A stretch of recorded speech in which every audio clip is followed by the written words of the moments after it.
Hello, everybody, and welcome to another edition of Cross's Corner. I'm Martin Cross, and in the corner today is none other than Tm Crooks. Hi, Tim. Hello, Martin. Good to see you. It's great to see you. And for people that don't know a lot about Tm Crooks, I guess I would say, why not? Tim's one of the most remarkable British rowers ever. Was a key man in the British Eight that broke onto the world scene in the 70s. A fantastic sculler. Won the singles title in Lucerne in 1977, I think, which I think you were the only British guy before, I think, Graham Thomas, who won it a couple of years ago. So that was a huge achievement. And I just wonder, Tim, how are you spending your days now? What have you been doing today? Today I went on the river, Kingston Rowing Club. It's pretty much the place. I've been there messing about on the river since 1980. Which was a couple of years after I gave up the international stuff. And we have an old men's quad, and it's either Tuesday or Wednesday morning. And we go out and paddle and do a few bursts, and we try and go up to Hampton Court, but we don't always make it that far. And then we go in the pub and have a coffee and a cake, and it's all good. Sounds great. Now, I'm guessing I can guess which seat you were in that quad. Which seat was it? Stroke seat. Yeah. And that's an interesting theme that we can talk about. Now, Tim, you've written a book which is coming out very soon, in June, I think. And it's called Driven by Demons, a Bipolar Olympian, which is a massive in-your-face title, which is fantastic, I think, and we'll obviously get into that. But you know, how long has this book been on the boiler for? Why did you decide to write a book? Well, I'll just say that I never was going to write a book because I thought I thought. Let me see, what was the first thing I thought? I haven't got time for all that, writing a book. And anyway, I'm all over the place. And the most important thing, I don't want to go back there because, oh yes, I've had a roller coaster time, and it's been up and it's been down.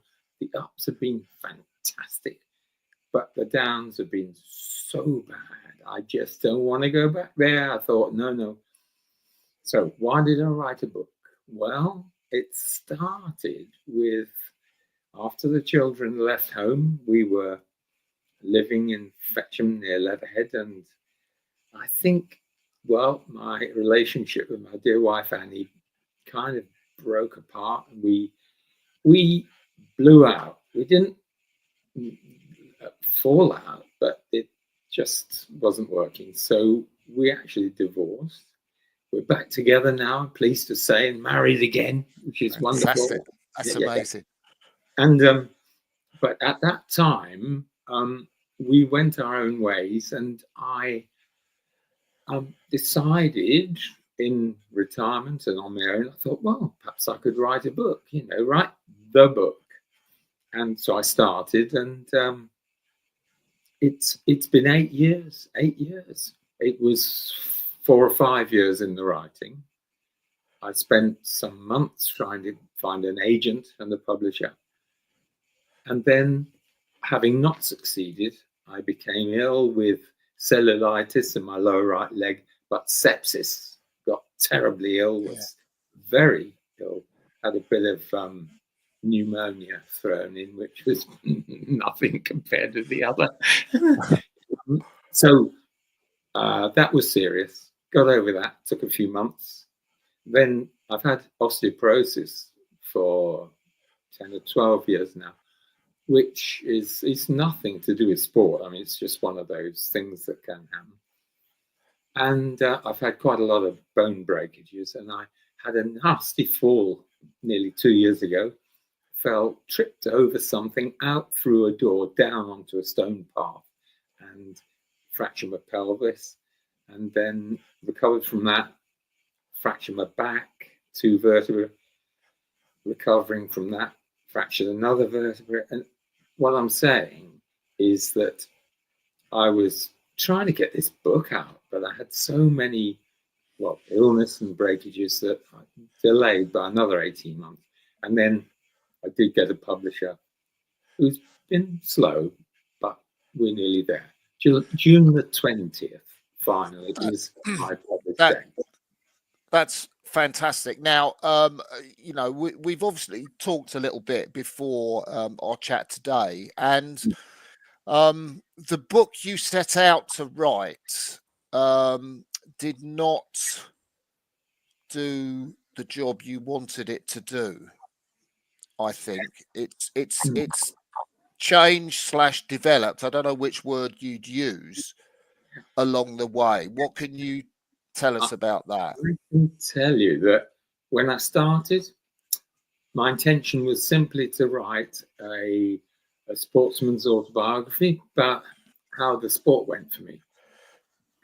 And after just a few weeks, I was writing away in pencil, because at the time I didn't do computers, and I was running into trouble. And I was talking about my teenage years, learning to scull. My granddad taught me, because he was amateur sculling champion of Great Britain before the First World. And he taught me to scull, my elder brother and I, from Thames Rowing Club, Putney. And we, then he paid for us to go to Radley College, near Oxford, and good rowing school. And so it all took off. Great rowing school. Yeah. So what the hell did you ask me just now? Sorry. Yeah. Tim, I wanted to know, you weren't getting what you wanted from the book, and you decided that things had to change, I think. Okay. Thank you, Martin. Back on track. I started to write this autobiography, and then I found that I was writing down stuff about my bad behavior, my trouble with academic work, my rebellions at school. I was learning to row in the afternoons. I was struggling with the ball games, actually. Rugby, it didn't suit me in the end. But rowing, oh yeah, I could do that.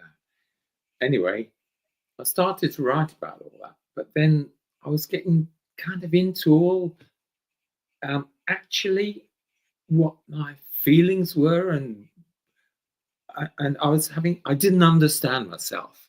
And I thought, right, if I'm going to do this book, I just didn't understand myself. Okay, I was diagnosed at the age of 44 with bipolar disorder, and fine. I knew I suffered from that. So all my younger years, I didn't know what was going on. I was just coping with moods, and I didn't know what I was doing. But a doctor told me later on I was actually using sport to manage my moods. Well, but when I came to write my book, okay, I'd known for 20, 30 years that I suffered from bipolar disorder, but that didn't answer everything. I didn't understand myself. So when I thought, now I need to understand about myself, I made some phone calls, ended up in Harley Street being assessed by a psychiatric assessment it was. And I learned a lot about myself. It was great. It's all in What like, Tim? Well, because my question to them was, would I have had learning difficulties? Yeah, because I had so much trouble in the classroom. And so I went in there, wanted an answer, and the answer came back, oh no, you wouldn't have had learning difficulties.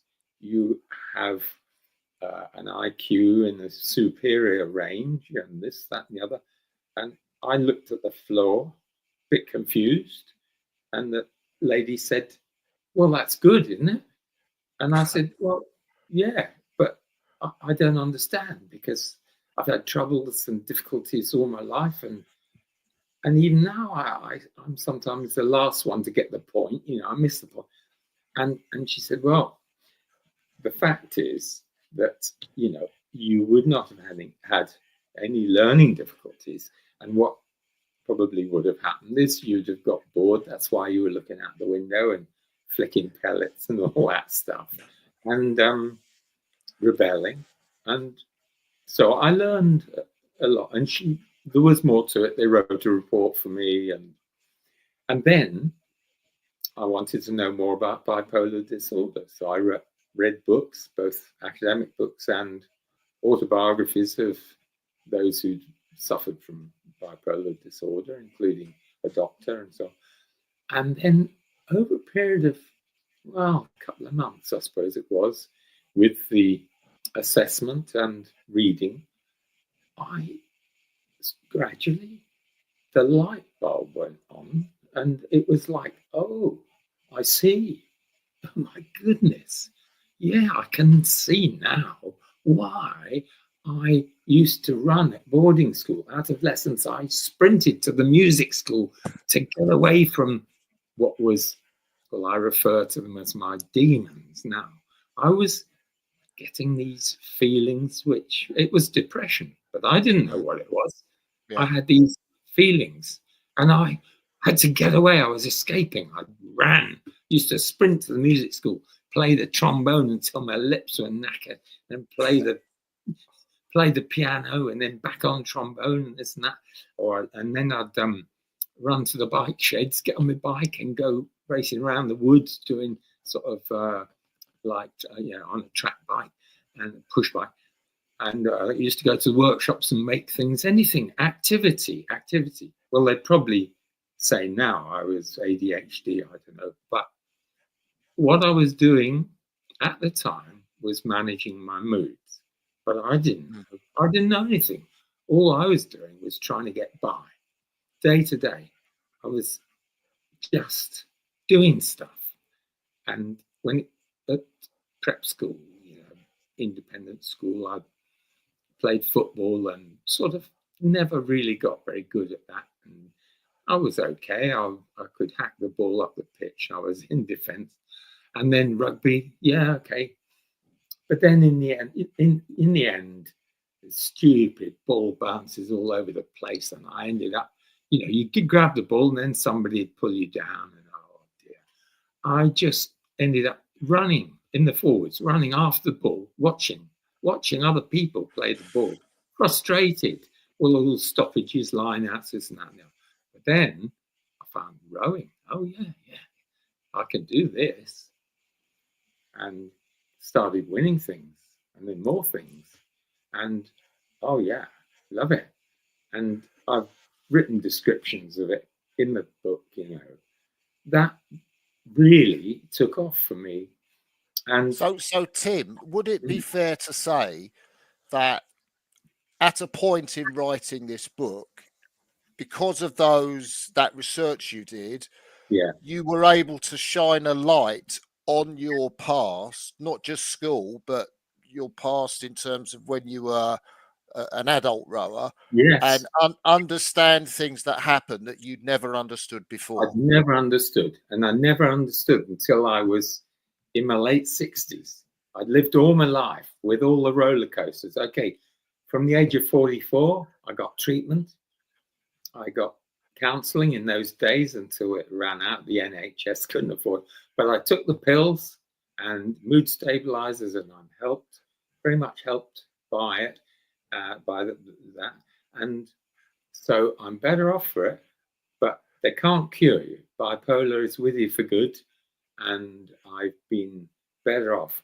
But I didn't understand myself, never understood why this, that, and the other thing until just recently, when I've been writing the book. And the book has altogether taken 8 years. And it was about 7 or 8 years ago that the penny dropped, and I could look back and see that's why I was like I was. I was angry. I was an angry man. Oh dear. And, you know, I've apologized to people, but I mean, some of my crewmates got the rough end. Are you Like, talking about people at Radley or people in the British squad when you were in? actually, later in the British squad, because Yeah.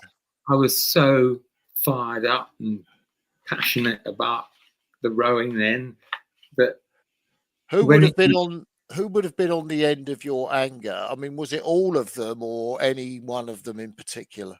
Well, I think the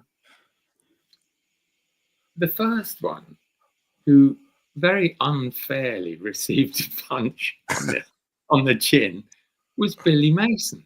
And Billy, I mean, yeah, such a nice guy and the best steersman in the world, you know.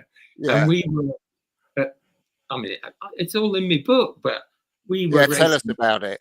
Yeah, we were racing at Mannheim, first international regatta of Bob's 3-year effort.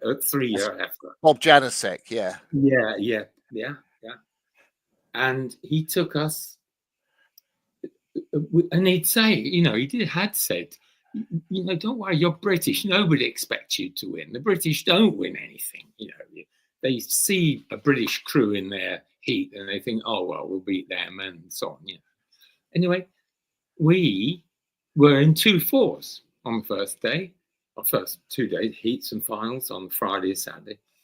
I was stroking a coxless 4, and there was a cox 4. Anyway, the coxless 4, we didn't do very well in the heat, but we managed to get through in the repechage into the final. But I think it was after the repechage,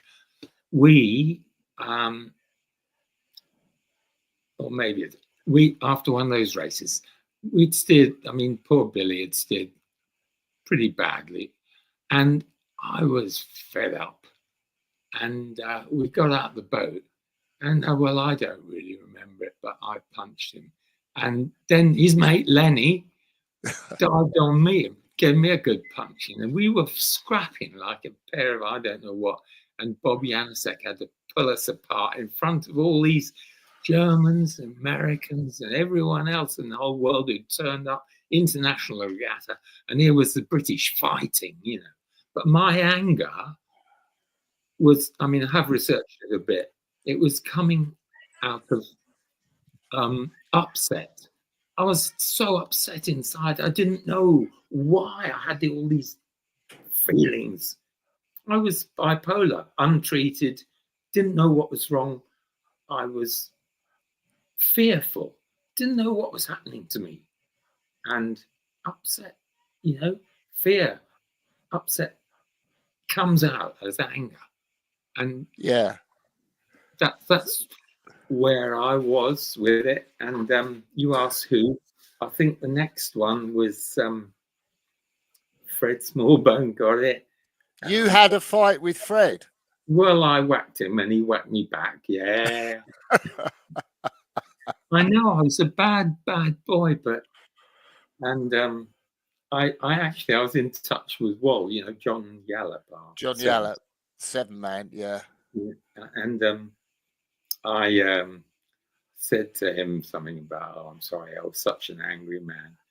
And he said, yeah, but you were the kindest bloke I knew at the time. And when you got angry, it just made us try harder, which was all good. Yeah. But so Matheson was the last, and I hurt him. you hurt Hugh Matheson. I did, yeah. The 5-man. What happened? You broke Hugh's rib. Yeah. Well, it was late 75 or I think early 76. Yeah. We all used to turn up at the gym, land training. We'd go for a run, but before everybody turned up, we'd play football in the gym. This is in Putney, isn't it? Elliott School. Yeah. And it was a fast game, off the wall, you know, football around. And some of us weren't very good at football, and including me, you know, Radley and Hugh Etonian, yeah. So anyway, he tackled me, and I I took umbrage because actually I think he kicked the ball between my legs. What's it called? Nutmeg. Nutmegs, yeah. He just got me, and I lost it. And actually, he'd just beaten me. Oh, that's right. We'd done a run, and he'd just beaten me for the first time ever.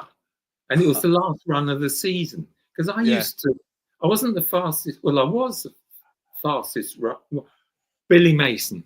Billy was, yeah. But I was the fastest of the rest. But anyway, Hugh caught me at the end. And then we played football. We tackled, and I lost it. And in my red mist, I didn't realise I'd hit him. I actually, because Jim Clark came between us, and I thought I'd backed off. Anyway, Hugh was sent off by Bob the next day to hospital, and they found out he is damaged. But because there's no treatment for broken ribs, they said you might as well carry on rowing. So poor Hugh, and but he recovered.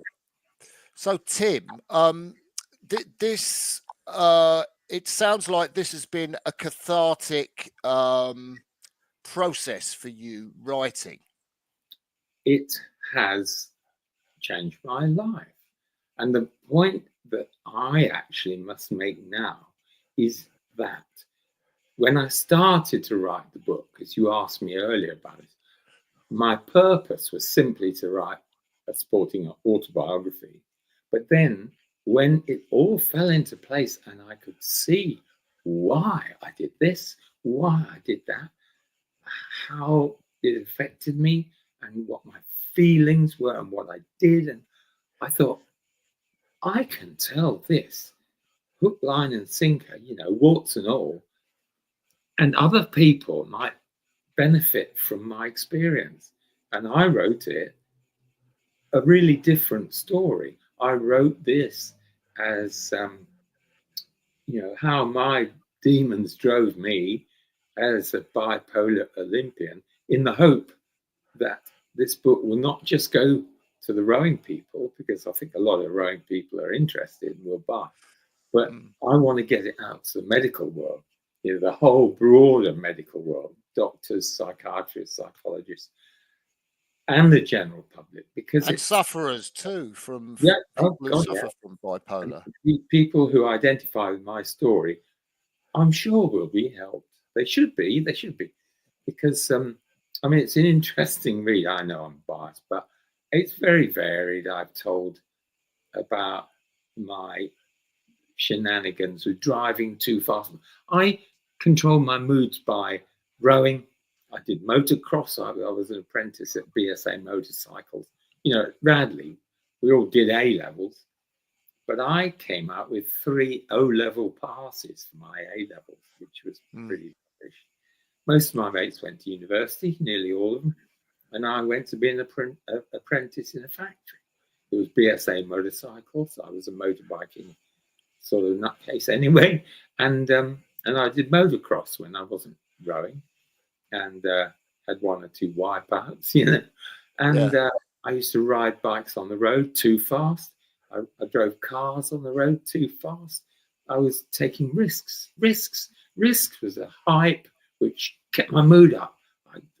I was challenging myself, saving the day, doing things absolutely on the limit, opposite lock, and all that, was keeping my mood up. Everything I did that was pushing it was keeping my mood up. When I started to feel the demons coming, I have to do stuff, run somewhere or drive somewhere, be outrageous. I used to be cheeky, very well, still am, tell people things, never say. And I still do it, and my poor Annie, we had a real patch where we were apart, and then we missed each other and we came together again, and here we are, married and living in Dorking now, and we got family all around, and it's blooming wonderful. I've got Tim, 2. no. Peter Jago, who is watching, has come up with a question when he was listening to us, which you can see on screen. Thank you, Peter, for your question. Who says, fascinating. Does your bipolar make you a perfectionist? And if so, how does that affect your relationship with rowing coaches and crewmates? Well, you've talked a little bit about with crewmates. Is that something you recognise, or is that? Yeah. I was always perfectionist. You know, when I was a young fella, I used to make model airplanes, and they had to be right. You know, it's not like oh, that's near enough. It's got to be right.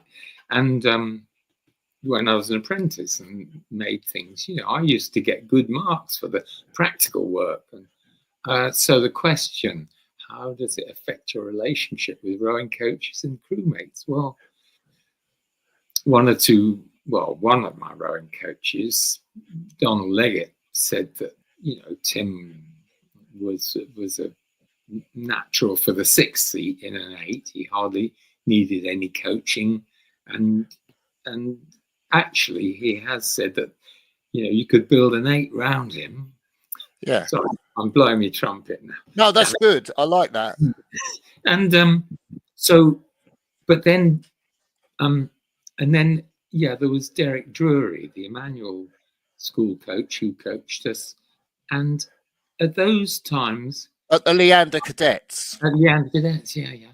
And then the Leander, moving on from cadets to the Grand Cruise and so on, and then the squad. But the Leander Cadets with Derek Drury and Donald and the Grand Cruise, I wasn't an angry man then.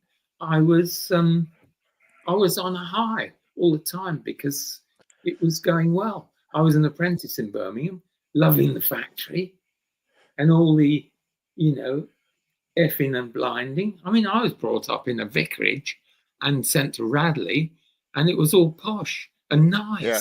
And then I went in the factory, and it was effing motorbike won't go, you know, and all that. But yeah, I was a perfectionist. So the rowing coaches, I think they loved it. So Tim, the story that you told me about when you were in Bob Janicek's 8, and he put you in a particular seat, and the rhythm wasn't something that you liked. Was that because you were being a perfectionist and you thought, you know, maybe you could tell that story so we can get a sense of. Oh dear, yeah. We had a mixed bunch from when Bob Janicek got his squad together in, I think it was early October 73. So we had a 74, 75, 76 season, 3-year effort for Montreal. And when we got together, he had 7 of the British rowing team from Munich. And there was John Yallop, who actually should have made it to the Olympics. Anyway, he's good. But we had other people as well, good people. But those 7 from the Olympics in 72 were basic. They were the experienced people, you know. And what did you ask me? Yeah, so I'm talking about the Leander tradesmen, the different rhythm when you went out in the 8. Yeah.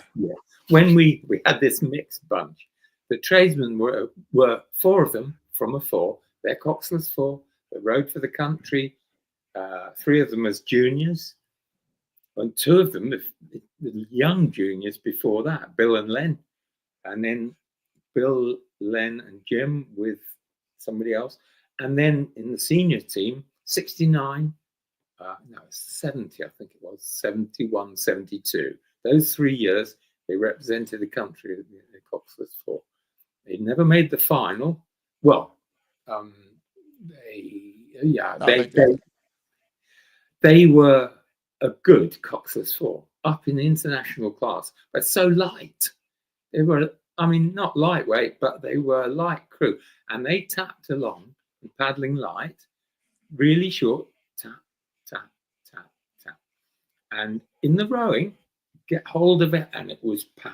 Yeah, they rowed well, bit different. We eventually molded together, but in the paddling light, what happened was Bob put us together. We had a brand new Carlish 8, and I was at 6, a few Leander guys behind me, and the 4 tradesmen. There was 2 in the stern, Fred at stroke and Jim, then me, Hugh, David Maxwell, Wall, and then a couple of tradesmen, Billy and Lenny in the bows. They were a brilliant bow pair. Anyway, we set off paddling light, and the tradesmen guys were doing what they usually do, and so I was sitting there at 6 thinking, this tapping, paddling, this is, oh God, this is awful, you know. And then after a bit, I thought, Bob had caught us up in his launch at Hammersmith, you know, we were just past St Paul's Boathouse. And I was sitting there at 6 thinking, I can't do this. So I did. I won't do this. And so I come out, put my catch in at the same time, and then held a decent stroke. Meanwhile, Fred was out, coming forward, and I was still pulling. And then I had to race forward, get in. I thought, well, I'll go in, you know, in time. I'll be in time on the catch at least. But it was ridiculous. After about 20 or 30 strokes, I thought, I can't do this. This is ridiculous too. This is stupid. You know, rating, I don't know, well over 20, 23 or 20, I don't know what. Tapping along. And I just lost it. I just put the rate down. I was at 6 and I put the rate down to below 20. And then so we were kind of crossing oars like this for a moment. And then the Leander guys went with me. And then, well, the tradesmen went with us because, I mean, they didn't want to punch up or anything. Well, I mean, it was early days and I was stroking it from 6. It was all wrong. And I was waiting for Bob or Cox to say, you know, Cox to say, right, Tim, come on, you've got to follow stroke and all that. Anyway, but I was like, no, I'm not doing that. I was paddling long and letting it run. Long and letting it run. Decent paddling light. And the crew were going with me. Anyway, and nothing was said. Nothing was said. And I thought, well, I don't want to be in charge. I'm at 6. I should, you know, I mean, it's normal to follow stroke. And nothing was said. And I just got more angry, really. And I did it more. And I just exaggerated it.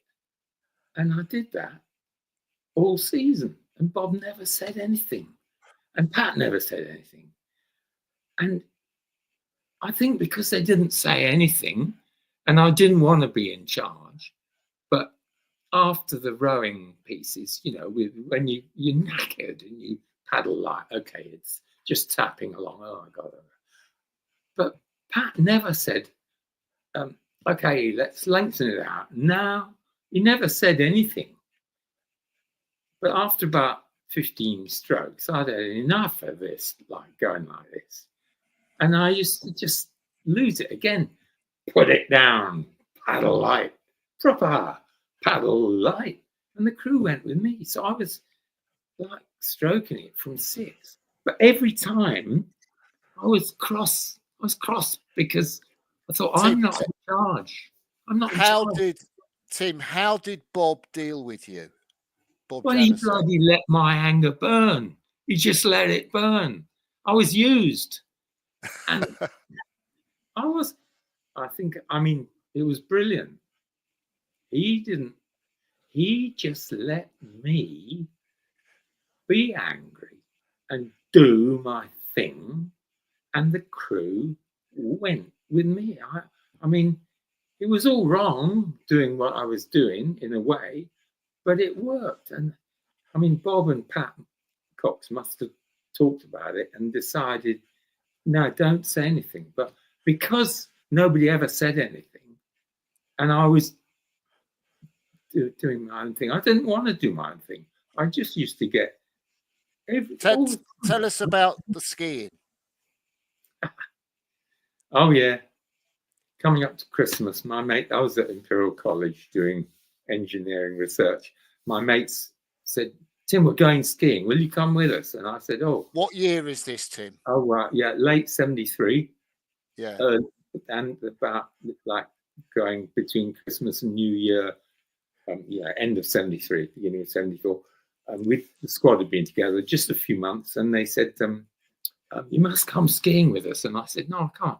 I've only, they were going for a week." And I said, "I've only got 4 or 5 days off." They said, "Oh, never mind. It'll be all right. Be all right. You come with us." So I booked it. And I said to Lenny, just on the last outing before Christmas, I said, "Lenny, I'm going skiing, and I won't be back until the Tuesday night. Will you tell Bob where I am when we come back?" And he did. And when I came back, I thought, I'm in for a mighty bollocking now, But it didn't happen, actually. Nothing was said at all. And the following year, I booked it again. And I, by the way, was the only one in the crowd who'd never skied, and I was all over the place. And I was just, I was just falling down the mountain, loving it, and then having good booze ups at night. Well, it was a great week, and thank God for the bindings, quick release bindings, because they saved my legs. Oh yeah.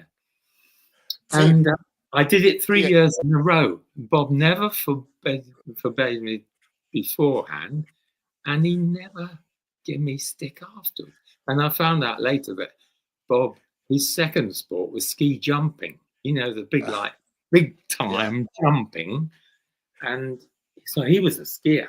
And he probably thought, "Oh, Tim's a skier. I'll let him have his. We really need Tim on form," maybe he thought. "And we'll let him do his skiing." But I was lucky, very lucky. Tim, there's a few races, iconic races you've been involved in. I do want to go back and talk about the down periods in your life, but I kind of want you. I know one of your favourite races is that iconic silver medal that you won with the British 8 in Lucerne at the World Championships in 1974. Can you talk to us about that? I can. I would just say that I had already had a 3-year depression before that. Well, let's talk about that, Tim. Post 72, wasn't it? Or during 71. I won't dwell on it, but let's deal with it. Yeah. I was on a high through those Leander days.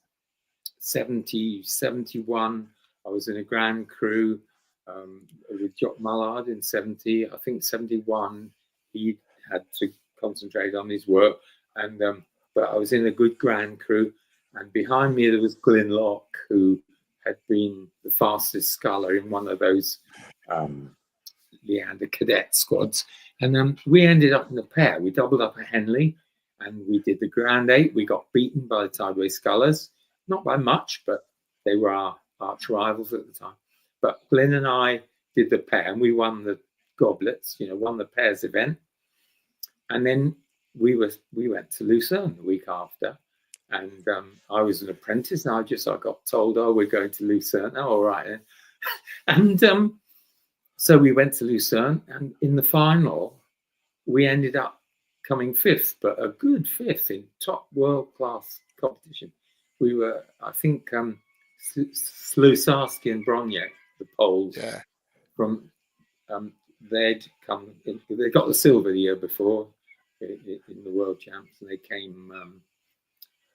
They won at Lucerne, and Klatt and Gorney, who got the gold the year before, came second. And then there was a small gap, and then a group of 3 pairs.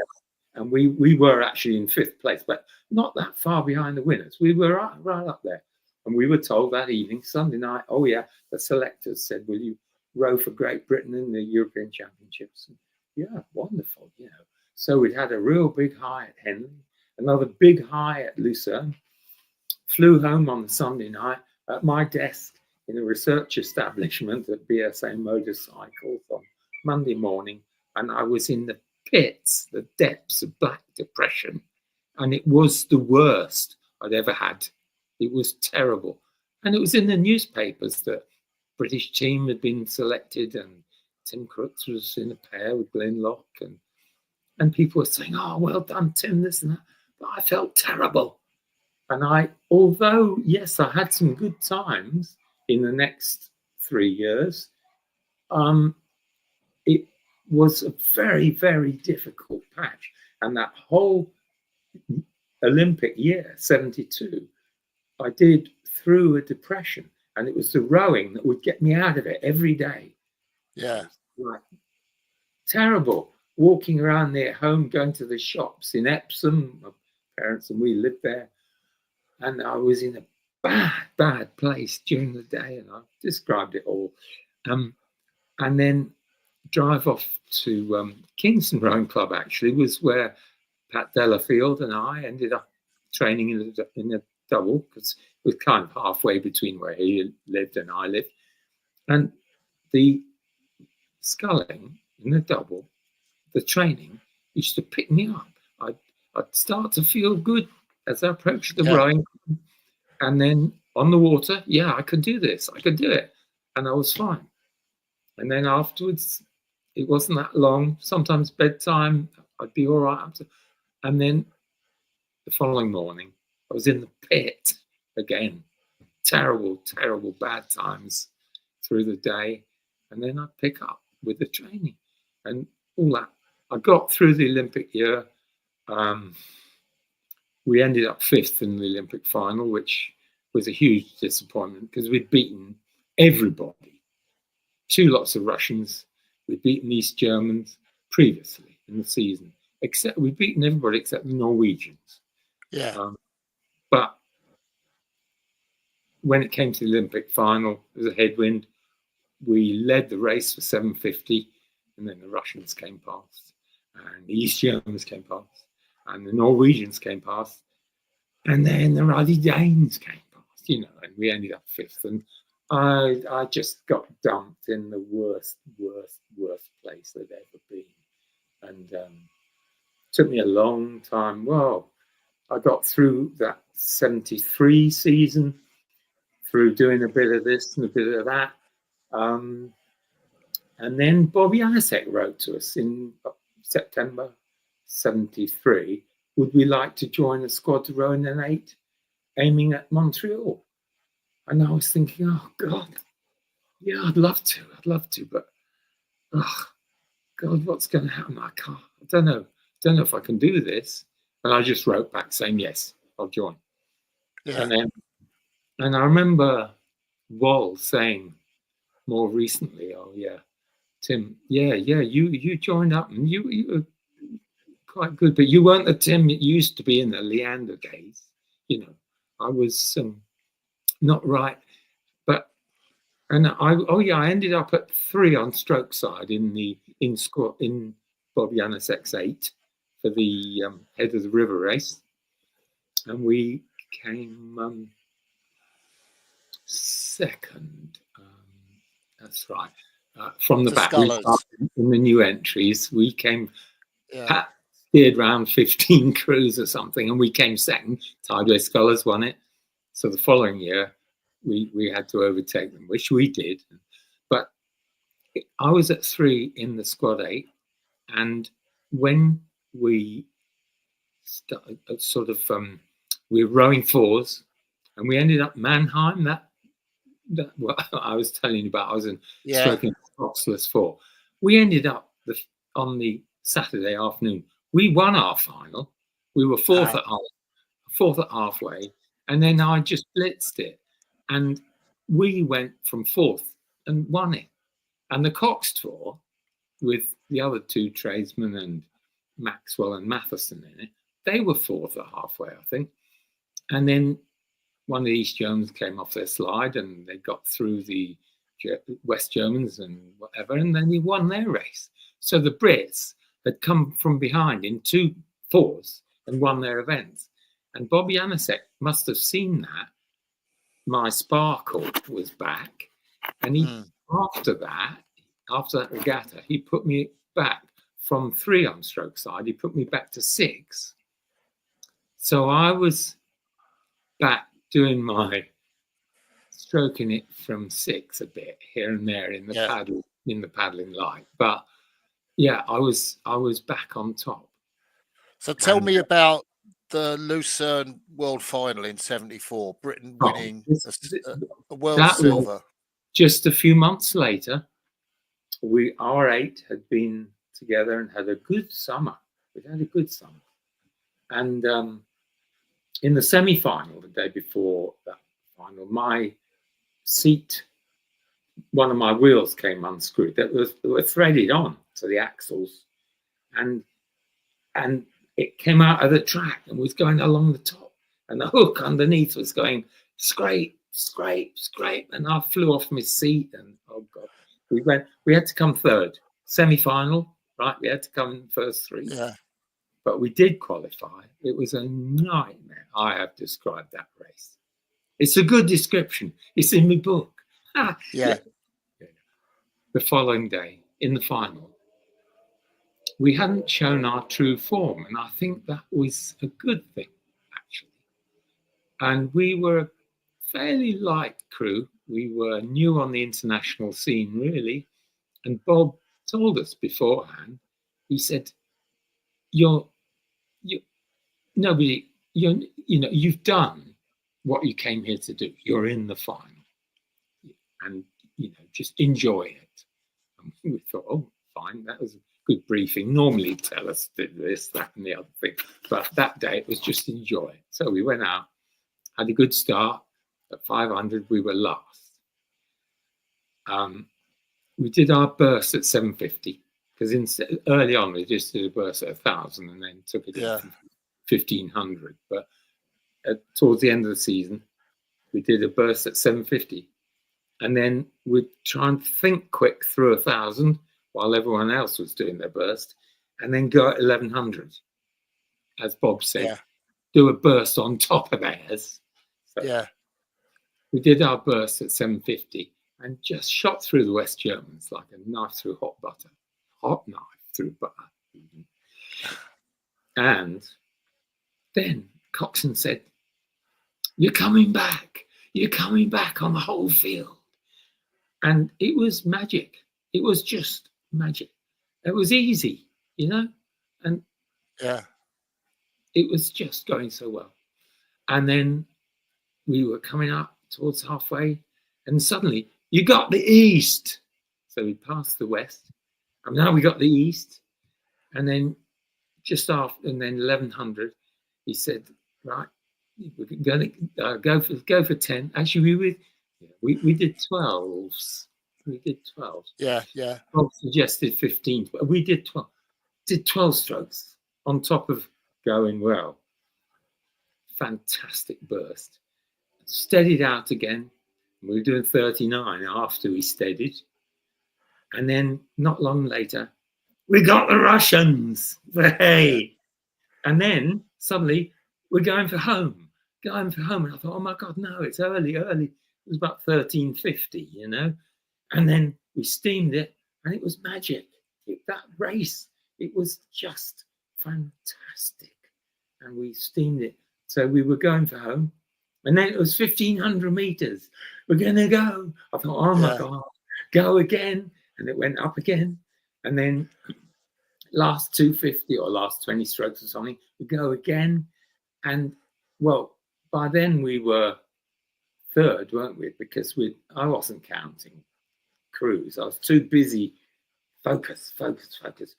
And then suddenly it was last 20. And we were steaming, still going well into lactic acid, and just the last bit. And then over the line, and the buzzer went beep, beep, beep, beep, beep. And then the West Germans well behind. But 5 crews within a length, and we were 2nd. Fantastic. That was the best, the favourite race of my whole life, because we were at the back, and then it was from 750 meters. It was just magic all the way. Why was your silver medal in the Olympics different then? Why was that race different for you? I think because we'd proven we were a fast crew, the pressure was on us, whereas it wasn't at Lucerne 2 years before. Yeah. Bob didn't expect anything really at Lucerne, and everyone, was so pleased with our silver medal. When it came to Montreal, the final, it was a headwind, a bit like it had been 4 years before for me at Munich in the double. But it was a shame because we weren't the most powerful crew there. The East Germans were powerful, very powerful. They were full time in the army. They rode and everything else. But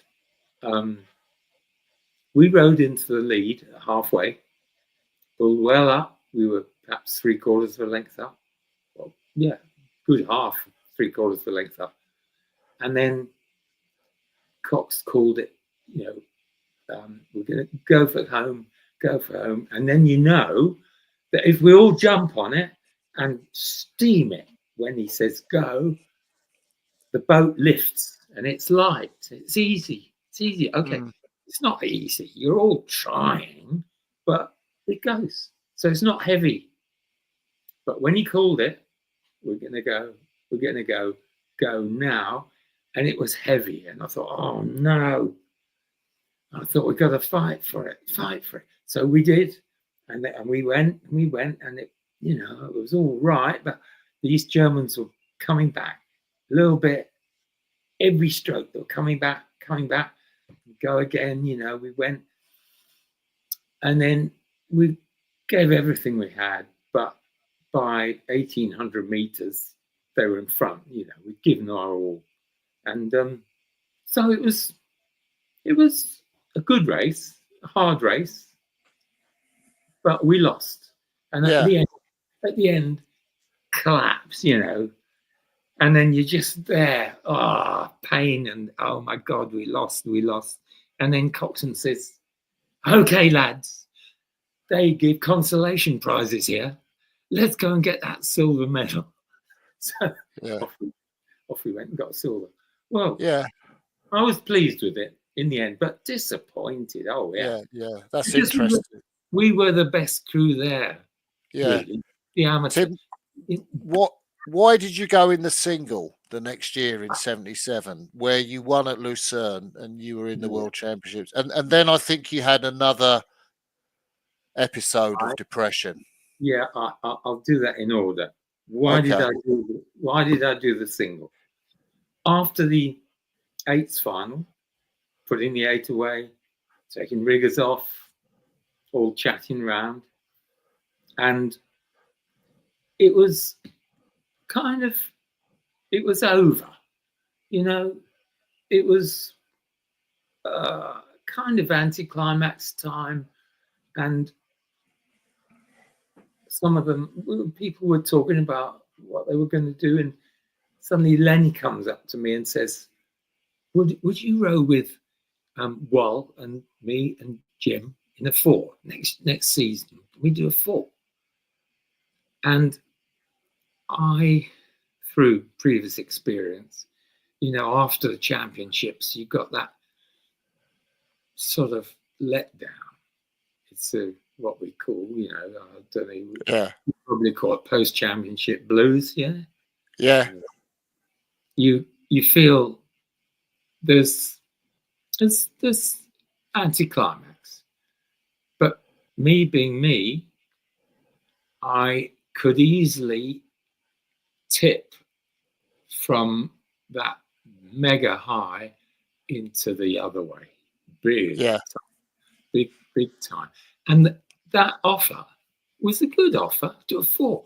Well, Lenny, Jim, me, would have been medal winning. Yeah, could be. But we'd done fours. For 3 years we'd done fours, all through the winters. We'd done fours in the World Champs the year before, in 75. We'd done fours with Bobby Ansett for 3 years. And the prospect of doing a four without Bobby Ansett, somewhere, don't know where, training, didn't know really when, more fours, it just didn't cut the mustard. What I needed to pick me up, and I've talked about this earlier in my book, when I was on the edge of going down, my mood was on the down, what I needed was another challenge. Yeah. Just help me. Another risk, another challenge, something to keep my mood up. And the only thing that was going to keep my mood up was to take on the ultimate challenge, do the single. Yeah. And I said, oh, no, I'm going to do the single. I had already decided, actually, that's what I would do. Because I needed to go from, that Olympic medal in the 8 to something even harder, another challenge. And it was unwise. God, I mean, that's so hard when you're not well, really. I mean, Oh, dear. But I had to do it. Because if I'd said, oh, yeah, I'll do the 4, I'd have fallen straight in the pit. Because it wasn't a good enough challenge. I had to have that challenge, a real big one ahead of me that I could get into and go for. It's just my How much of a buzz did you get from winning Lucerne that year in the single? Oh, that year. That was a year later. 77 we're talking about, We're talking about 77. Okay. Well, you remember in 6 years before, I did tell you, I was in a pair. I was in a Grand 8, and the 2 of us were in a pair. We won at Henley. We came 5th in top world class Lucerne. And then the following day, I was in the pit. Well, I had a total replay, didn't I? 6 years later, I was in the single all summer, 77. And I won the Superstars on the BBC television. Oh, yeah. I mean, I was on a high. I was on a high, all right. I was on a big high all summer. I won at Henley, won the Diamonds. Yeah, big one. Went to Lucerne the following week, and I was 3rd or 4th at halfway. And then I just pushed on, went past the Russian. Went into the lead, and I thought, this isn't so hard. Won at Lucerne. Bloody fantastic. World champs next. Going to be in Amsterdam. 5 or 6 weeks later. I was Britain's scholar. I was going to be, and flew home. Following morning, I was in the pit. A replay, total exact replay. Henley, Lucerne, into the pit the following morning, and that was 70. That was after the World Champs in 77. Oh boy, well, I described it. That autumn was difficult. I got through the winter just by joining up with the national squad rowing. I thought I need help here, and my coach John Pilgrim Morris, JPM, agreed to me asking, could I join the squad? And I was already training with them. Bailey and Hart, the double, were training with them midweek in the school, at Elliott School, doing the circuits and everything, And I joined up with them. And then at the weekend, Chris Blackhall, the new national coach, was happy that I joined in with his squad. And I rode with the 8, through the winter, and in 4s as well. and I think we were, it had to be a new entry because we were different clubs. It wasn't the national squad. We had a range of different clubs. New entry, rode through a load of slow crews. We came second behind the lightweight 8 action. Anyway, then I was back in the single, and it was hard because I was still not well. I was not well all that winter. And yeah, I told a few things of what the moods and the terrible, terrible times I went through. But the rowing always picked me up, good enough to get through it and enjoy some of it, really enjoy some of it. But Tim, you weren't able to make the final that year in '78. But why? Why, if rowing was a pickup, why did you stop rowing then after '78? Well, I went to Henley as the holder of the Diamond Sculls in '78 in a terrible state, and those 5 races or whatever I had, I've described. They were all different for different reasons, and the fact that I actually won the Diamonds when I had a blanket in my head and a clamp on my brain, I was in a bad way, but I won the Diamonds. And Lucerne, I don't remember at all. I think they tell me I came 5th. Well, anyway, I got selected to go to the World Champs, which were going to be very late in November in New Zealand. Yeah. And JPM, coach, he got the quad, who he was coaching, and myself to do long distance training, steadied the pace. We did this and that and the other. Steady, and then when we got to Australia training camp, built the pace up again. But then I got ill with another chest infection, which I'd had earlier in the season, and I think my resistance, my resistance to infection was down, and I got ill. Got really, really low again. I mean, I was basically low anyway. But I was back in the pit in big time in New Zealand. Oh boy. And I didn't even make the final. Got in the small final. Did the race, came 5th, placed me 11th overall. And I was ill with a chest infection and coughing up all sorts of phlegm and horrible, with my brain in the worst place ever. And the end of that was the end of it all. I thought, I cannot go on doing this anymore. And I just came home. No, I didn't. I went back to Australia for 6 months. I bottled out of coming home because I thought, well, I can't, I can't join the squad. I've packed it in. I don't know what I'm going to do. And I rowed with the Sydney Rowing Club lads, and they were great. Put me at 6 in their top 8, and we won some races, and I enjoyed the rowing. Yeah, picked me up, and then we. Is it true? Is it true you drove a trailer to Melbourne from Sydney via Ayers Rock? No, it's not true. I thought that was a good story. Well, no, not quite right. I did drive a truck with 2 young lads from Sydney to Adelaide for the national championships. And we took 3 days over it. It was underpowered truck. Oh my God. And we won the national champs. And the King's Cup, which has come back to Henley now. Yeah. Was awarded to us for the national champs because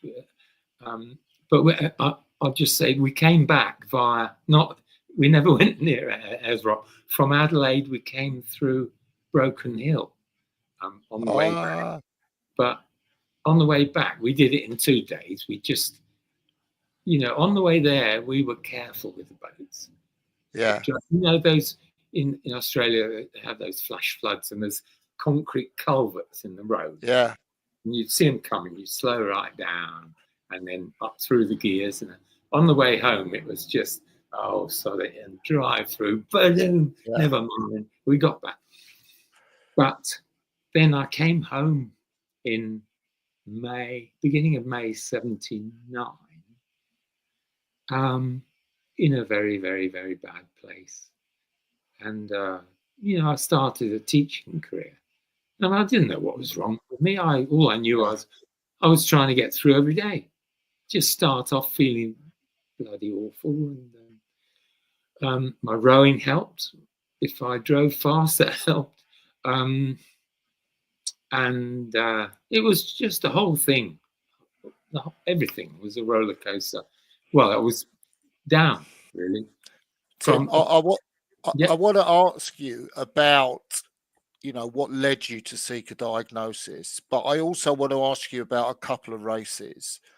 The first one is, I know you're good mates with Steve Redgrave, but probably the most famous occasion that you two came up against each other, it was the final of the Diamonds at Henley. Yeah. Can you talk to us about that unforgettable race? Well, yeah. I will. I first met Steve Redgrave in about, 1980 or something. I went to Silver Skulls, Weybridge. I don't know whether it was that year. And Steve was a junior, and he won the juniors by, I think, a long way. And I won the seniors, and Pauline Bird won the women's. Oh, yeah. But the Steve Redgrave was the fastest man of the day. He beat my time by 5 seconds. And I had done that 10 years before as a junior, actually. Yeah. Anyway, Steve beat me, and so I met him that day, and we were to meet again. Next time, I think I raced him at the same race a year or two later, and probably a year later, and he beat me by 35 seconds. Oh my God. Bloody hell. But then I was training, still training actually, quite hard at Kingston. But I'd given up top stuff, and I turned my back and walked away from top rowing. I loved it on the river. So I used to go to Kingston Rowing Club, go sculling or go rowing in the Veterans 8, which wasn't very good, but we'd have a good drink up afterwards, as you did in those days in the 80s. We'd all have a good drink and then drive home, because that's how it was. And anyway, then I bumped into Steve Redgrave just before the Tideway Head, but I don't know, about a month before the Tideway Head in 81, I think it was. And he said, "Hey, Tim, we're short. We need another man. Will you row in our 8?" That was the sculling squad 8. Mike Spracklin had a bunch of single scullers, the sculling squad. And Steve, I haven't said this, but when he was learning to row as a schoolboy, he did actually look up to me as his hero. So I was 13 years old. Me too. Hey, good boy. And there we are. So Steve, as a member of the British sculling squad, saw his hero and said, "Will you row in R8?" And I said, "Oh, yeah." And I was fit at the time, actually. And fit. I was fit. I was training 3 times a week, but hard. Yeah. And he was training, I don't know, 8 or 10 times a week, probably, in the squad now. Anyway, so I trained in their 8 for, 4 or 5 weeks. And we won the Tideway Head, beat the national rowing squad by almost 10 seconds. It was great. So the following year, I had been training, but not so much. And so Steve rings me up a couple of weeks before the Tideway Head, said, "Tim, will you row in R8?" And I said, "Oh, Steve, I'm not fit." "You're always fit. Come down at 6:30, Tuesday evening, you're rowing at 6. I thought, oh my God, yeah. So I sat in his 8 and I whacked the catch and I whizzed the finish and not too much in between, Anyway, I had to be economical, and we did the race, and we lost by 3 point something seconds. I said in my book, sorry guys, because, damn it, I knew I wasn't on top. But then, so that was probably 82. And then 83, I suddenly came out of a long depression. I'd been depressed, badly depressed, since summer 77, right through the 78 season. I gave up top stuff. 79, bad year. 80, difficult year, starting a new career as a teacher. Bipolar, undiagnosed, struggling, didn't know what was wrong. Did the 81 season just mucking about. 82 mucking about. I don't think I raced really. Did the tideway head with Steve, but just keeping fit, doing up my house that I bought in Kingston, had it full of Kingston Rowing Club rowing guys as lodgers. And then I gave up the teaching and a mate of mine, Tim Bramfit, introduced me to Terry Clark, the artist blacksmith. And we had a few beers at Kingston Rowing Club, and he was telling me about his blacksmithing.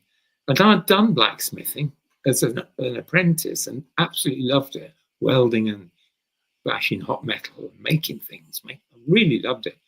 And he could see my interest. And he said, why don't you get started? I'll help you get started, self-employed. So I did.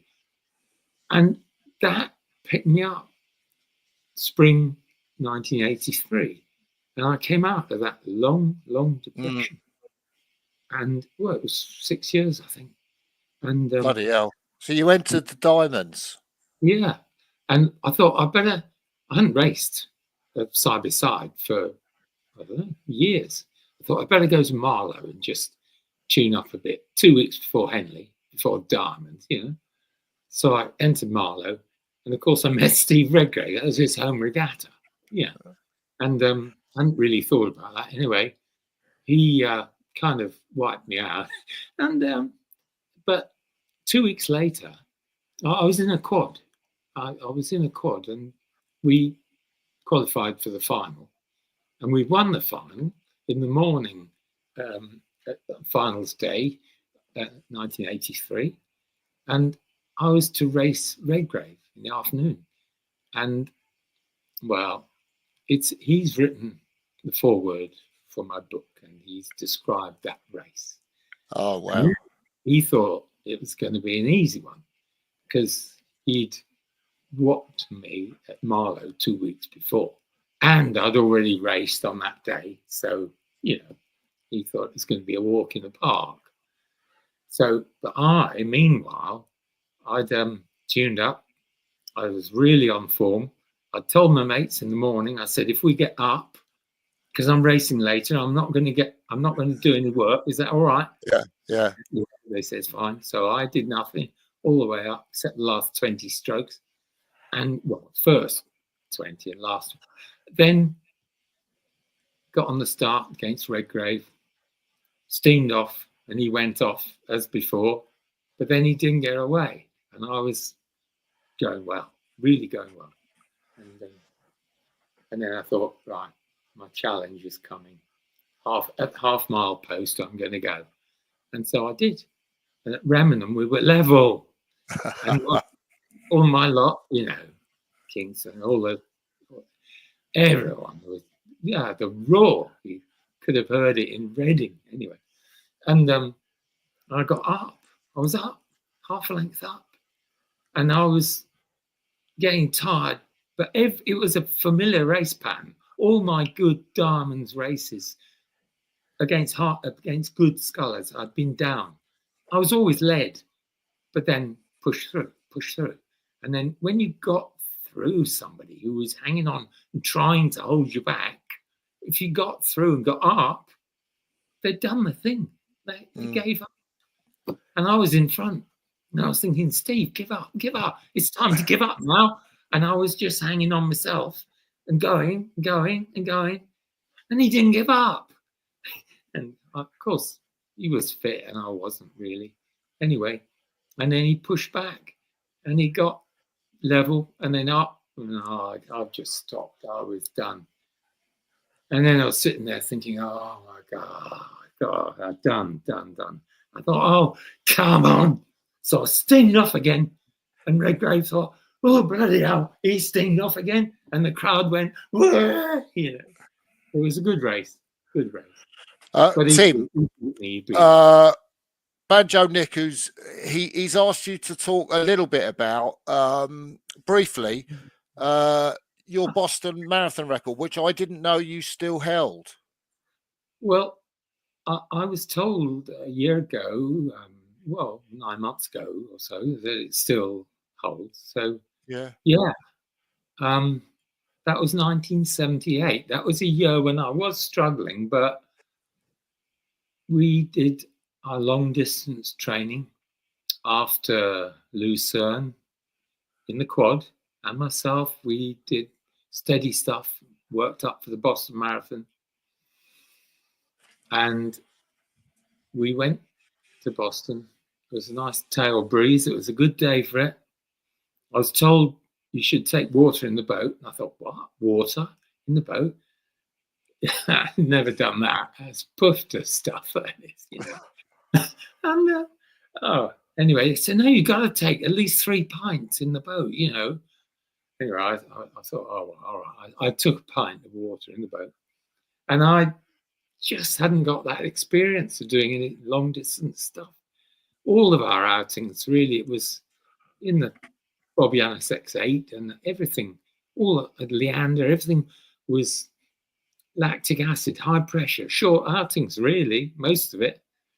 And in the Boston Marathon, set off, going well, got around the lock. You don't have to go through, they help you round the lock with your boat. And I drank my pint of water there and carried on. It was going well. And about, I don't know, I can't remember now, half an hour later or an hour later, I suddenly felt terrible. Oh my God. Oh, no. And then I was sitting on backstops thinking, I can't go. And I felt so bad. I thought, what's this? Oh, maybe it's dehydration. And I looked around. There was nowhere to get out the boat, and there was a house about a quarter of a mile away, and I thought, oh dear, what? And so I got my water bottle, which had a big open top, put it in the water, drank a pint. I thought I need more than that. Drank another pint. Yeah, and this is River Witham water, you know. Anyway, I didn't know that. I just thought I need water, maybe. And then I got on as best I could, and then started coming back. Within 45 seconds, I was going like a good one again. Long and strong power. It was a magic, the way the water, you know. And about half an hour later, I thought, well, perhaps I need a bit more water. So I thought about it and just easy, another pint, down, out. And I did that once more later on. So I drank 4 pints of the river, finished, good form, got in the bar. What do you want to drink? 2 pints of beer. Great, you know, and then 2 more. So I had 4 pints of the river, 4 pints of beer. Tim, I've got a couple more questions. One is, what led you to seek a diagnosis when you were in your 40s? I was struggling with a teaching career and with life. I didn't know what was wrong. And I wasn't depressed all the time because I was doing stuff, you know, when I was a teacher. I was master in charge of swimming at St. John's School. I was playing the trombone in the wind band and the tuba, actually. I used to play the bass line, and I started a jazz band and all these musical things. I was playing trombone in the jazz band, and I was master in charge of the Royal Naval Section, the CCF. All these things, I struggled with it all because it was all too much. But when I had a free lesson, I used to run down to the swimming pool, do 40 lengths and run back. And I was on high, you know, a lot of the time. but I couldn't do it. I was all messed up. The moods, oh my God, it wasn't just high or low. There are mixed moods when they say you got high and low all at once, and you're in the terrible turmoil of messed up. Trying to be a teacher in that, I was struggling with it all. And so when I was on a high, I was fine. I was not unwell. I was just fine. But when I was on the low and I couldn't do my job, I couldn't do my marking. Oh no, I couldn't face it. Couldn't do this, couldn't do that. And I used to go every now and then to the doctor. And they treated me for what they saw, which was depression, insomnia, and anxiety. So I had diazepam, I had sleeping pills, and I had antidepressants, because that's what they saw. They treated me for depression.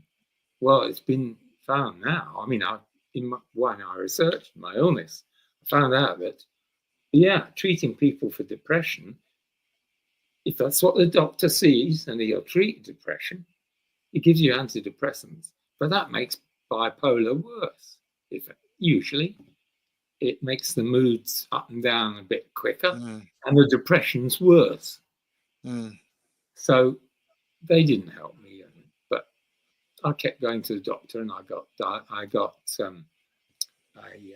sent off to a psychiatrist, and they saw me every now and then, and oh dear, this and that and the other. Eventually, they said, it's bipolar disorder, and they gave me lithium, which is a pretty awful drug. I mean, it makes you feel flat. Just takes all the highs and not all the lows away. So you never feel good because it's taken all that magic away. You never feel good. You got a dry mouth, you feel flat, and a lot of people just stop taking the pills because they make you feel worse, which I did a couple of times. And I was persuaded to take them. I mean, my poor wife, Annie, by then I was married, I had children, I had 2 stepchildren, and I had Katie and James, then teenagers, and our boys, Tom and Pete, and 4 kids at home. My poor wife had to cope with 4 kids and a mad husband, and and I was struggling at work and drinking a bit more, and then quite a lot. And poor Annie, wow, I've dragged her through it, really have. And my diagnosis came through struggles with mood, depressions, and going to the doctor. That's where it came from. I never went to the doctor when I was high because I was fine. Yeah. Tim, what do you hope, driven by demons, a bipolar Olympian will achieve? Your book. Well, I will have told my story, my rowing story, which I never intended to do, because I thought I could never do it, and I didn't want to go back there. But then when I did decide to do it, and I have told my story, but more than that, I've found myself.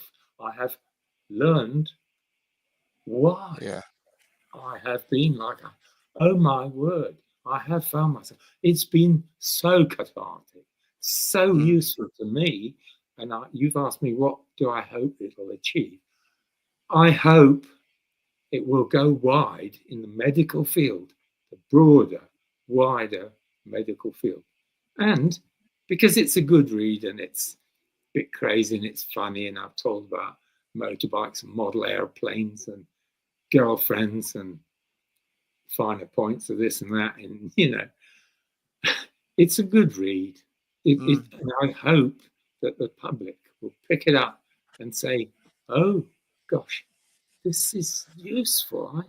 I'm learning about, and I identify with this. This is a story which is it's useful. Maybe it'll be a useful story. I hope it'll take off. And Tim, when can we get our hands on the book? Right. It's going to be published on June the 20th. That's a Friday. So let's say from the Monday, the 23rd, it's going to be in all the big bookshops, Waterstones. The big, I can't remember the name of the big book distributors. Foils, maybe Amazon. Yeah, Amazon will be on. Waterstones, yeah. Yeah. And you know, it'll be widely available. I'm sorry, I can't say all the outlets, but and I'll be selling books at Henley and both Remenham and in the regatta shop outside the Stewards and the regatta shop inside, and I'll be doing some other book signings and that. I'll be on Facebook. I've signed on to Facebook and got loads of friends, but I'm a bit technophobic, to say the least. So I haven't been using it really, but I'll get help, and I'll be out there telling my story and keeping in touch. And I'll tell people when I'm doing the book signings, and you know, and I'll sign the books, and I promise I won't hit anybody. Tim, it's been an absolute privilege talking with you. I think we might be near the record for the longest Crossy's Corner. It's either you or Eric Murray from the Kiwi pair. Oh, Eric Murray. Yeah, go out and buy Tim's book, and I'm sure it will be an enormous success. Tim, thank you so much for being on Crossy's Corner. We'll end the live part of this interview now. Thank you, Martin. Thank you so much.